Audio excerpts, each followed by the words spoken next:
So hello युशेफ kitchen family. आज आपण बनवणार आहोत आवळ्याची कँडी, जी आपण आपल्या प्रकारे करतो आहे. सो इथे मी पहिले तर म्हणजे आवळे घेतलेले आहेत. हे 1/2 किलो आवळे असतील, पावच्या प्रमाणात. आणि ह्याला आपण वाफवून घेतलेलं आहे असं झाडी ठेवून.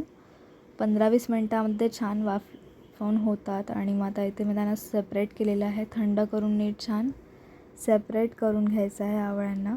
आणि आता ह्याच्यामध्ये तुम्हाला तुमच्या आवडीनुसार तुम्ही मसाले ॲड करू शकतात. आवळा सुपारीची सुद्धा हीच सेम पद्धत आहे. तर ह्याच्यामध्ये मी थोडंसं गूळ ॲड केलेलं आहे. गूळ पण तुम्ही तुमच्या आवडीनुसार ॲड करू शकतात.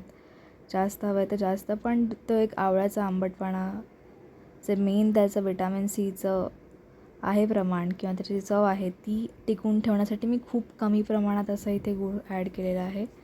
आणि आता इथे मी आलं जे आहे ते किसून टाकणार आहे. तर आलं आपल्याला इथे किसायचं आहे.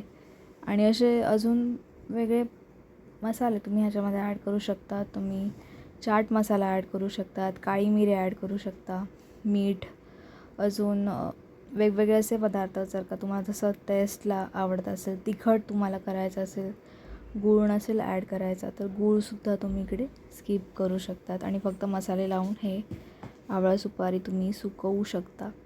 तर इथे मी पहिले तर आलं किसून घेते आणि हे सर्व मसाले ह्या आवळ्यांमध्ये आपल्याला मुरत ठेवायचे आहेत. तर ते तुम्ही 1 ते 2 दिवस किंवा मग 4-5 दिवसांसाठी असंसुद्धा ठेवू शकतात मुरत. मी ते फक्त 1 दिवस एवढंच ठेवलेलं आहे ते मुरत, कारण की हे प्रमाण पण कमी होतं. त्यामुळे इथे मी छोटा चमचा असं काळी मिरीची पूड ॲड केलेली आहे, थोडंसं मीठ ॲड केलेलं आहे. आणि आपण ह्याच्यामध्ये चाट मसालासुद्धा ॲड करू शकतो. सो इथे मी फक्त एवढेच पदार्थ ॲड करून ह्याला छान आपल्याला मिक्स करून घ्यायचं आहे. आणि ह्याच्यामध्ये काहीच तुम्हाला ॲड करायचं नाही आहे, पाणी वगैरे, कारण त्याला पाणी आपोआप सुटणार आहे नंतर. त्यामुळे फक्त तुम्हाला हे जे गूळ आहे आणि हा जो मसाला आहे तो नीट आवळ्याला लावून घ्यायचा आहे.